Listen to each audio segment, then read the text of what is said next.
Bonsoir à vous et bienvenue dans Au Quotidien. La suite en ce jeudi soir avec Enzo Maubert pour nous accompagner. Rebonsoir Enzo. Rebonsoir Aurélien. Et ce soir, la grande juriste de l'UFC Que Choisir, Aurélie Dupont. Bonsoir Aurélie. Bonsoir. Ça faisait longtemps que tu n'étais pas venue sur le plateau. Rendez-vous conso ce soir. Alors, à l'UFC Que Choisir de la Sarthe, beaucoup de litiges concernent le domaine immobilier et plus précisément des travaux. Les consommateurs ont parfois des idées reçues et ne font pas les bonnes démarches.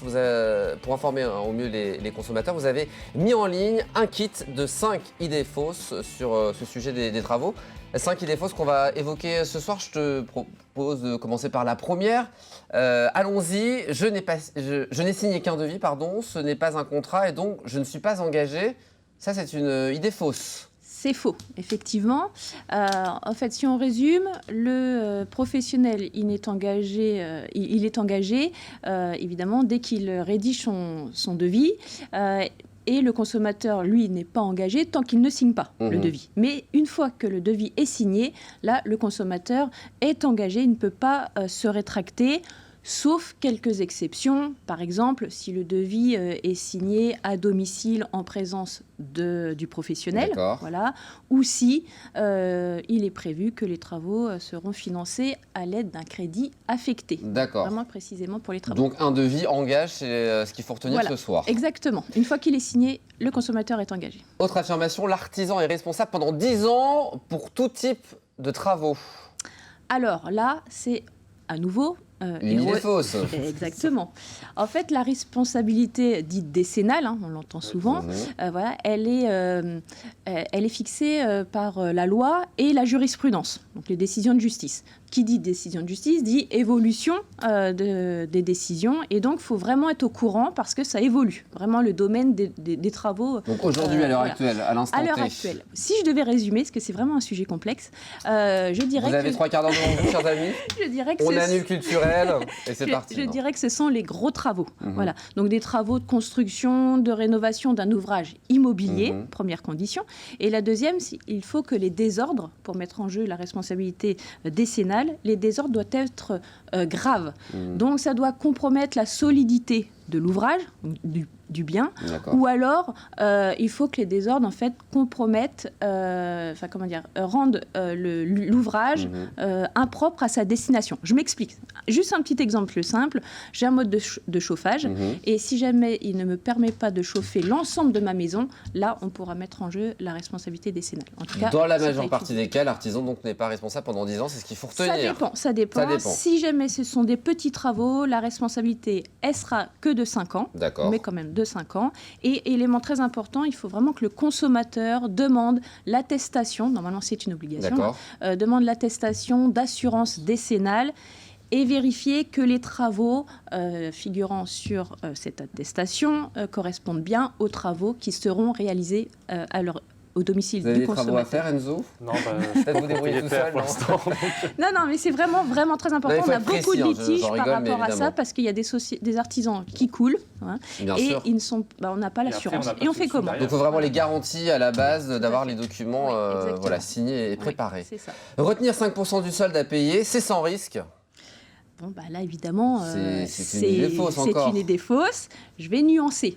Pour les contrats de construction, par exemple, contrat de construction de maison individuelle, je fais construire ma maison, voilà, ou les ventes en l'état futur achèvement. Alors, vous ne connaissez peut-être pas, mais ceux qui sont intéressés, ils savent. D'accord. Eh bien, dans ce type de contrat, la loi prévoit un calendrier de paiement en fonction de l'avancement des travaux. Et il est prévu qu'on peut consigner 5% si jamais on émet des réserves à la réception des travaux. À la fin des travaux. Voilà. Ça, c'est prévu. Par contre, dans tous les autres types de travaux, donc il fait des petits travaux de peinture, etc., ça, c'est pas du tout prévu par la loi. Parce que c'est des petits travaux. Parce que c'est comme ça, c'est des petits travaux, voilà. Et par contre, on peut insérer dans le contrat une clause dite de retenue de garantie. C'est à nous de l'intégrer, du coup? C'est à discuter avec le professionnel, ça c'est prévu. Et puis, alors, la loi prévoit certaines sanctions si le professionnel ne s'exécute pas, par exemple. Voilà. Donc ça, il y a des conditions et notamment la fameuse mise en demeure du professionnel de s'exécuter dans un délai raisonnable, etc. Voilà. Donc il faut vraiment faire attention. On fait attention à ça aussi. Et on ne se fait pas justice soi-même. Voilà.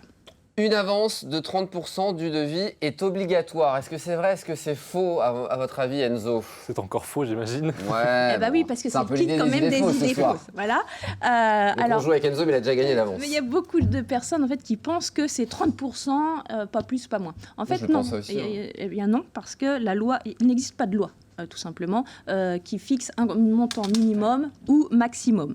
Okay. Donc concrètement, c'est l'artisan qui fixe en général le montant qu'il va réclamer au consommateur et il va qualifier la somme soit d'art, soit d'acompte. Est-ce que l'artisan peut nous demander la totalité de la somme avant que les travaux soient effectués? Alors là, ça risque d'être qualifié comme abusif. Voilà. Et puis, c'est évidemment à déconseiller fortement. Donc là aussi, c'est une négociation à avoir avec le professionnel. Tout à fait. Oui, tout à fait. Très bien. Donc ça aussi, c'est évidemment à mettre sur papier. Exactement. Dernière idée fausse, je peux passer directement par une autre entreprise si je n'ai plus confiance en mon artisan. Bon, bah, effectivement, Enzo, hein, ouais, c'est pas possible. Voilà. Et pourtant, oui, je pensais que ce serait... En fait, c'est très risqué. Pourquoi c'est très risqué? Parce que si vous le faites de vous-même, l'artisan peut vous demander des comptes, voilà, concrètement. Et là, va y avoir, ce sera à vous d'apporter la preuve de certaines choses. Et il y a des conditions pour justement, on peut passer à un moment donné à un autre artisan, mettre fin au contrat, mais les conditions sont les suivantes. Il faut déjà un manquement grave. Voilà, prévoit le code civil du professionnel. C'est quoi un manquement grave? Par exemple, des malfaçons importantes ou un abandon de chantier important. Un abandon de chantier, tout simplement. Et la deuxième condition, c'est la fameuse, à nouveau, mise en demeure du professionnel de s'exécuter ou de remédier à la situation. De remédier tout ça dans un délai raisonnable. Voilà, et bien préciser qu'à défaut, il mettra fin au contrat. Et donc là, on pourra passer par un autre professionnel. Ça, c'est la théorie.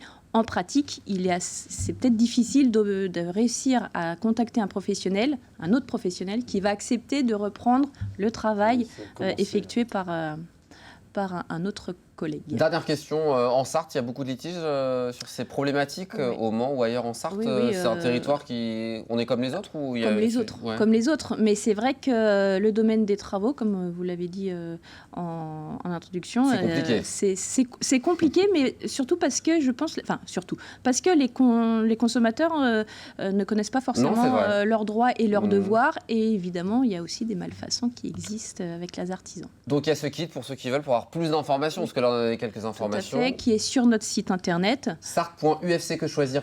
Et puis évidemment, il y a toi en tant que juriste et des bénévoles nombreux au sein de l'UFC Que Choisir. Exactement. On a des consultants bénévoles qui traitent spécifiquement ce type de travaux. On rappelle, l'UFC Que Choisir de la Sarthe fait partie des UFC qui sont très développés et très puissants. On essaie de se faire connaître pour que les consommateurs connaissent bien leurs droits. Voilà. Et on essaie de faire écho évidemment à vos combats réguliers avec la présidente qu'on aime beaucoup, Évelyne Gobert, et qui est aussi régulièrement sur le plateau. Mais c'est un plaisir de t'avoir aussi, ça faisait longtemps. Hein.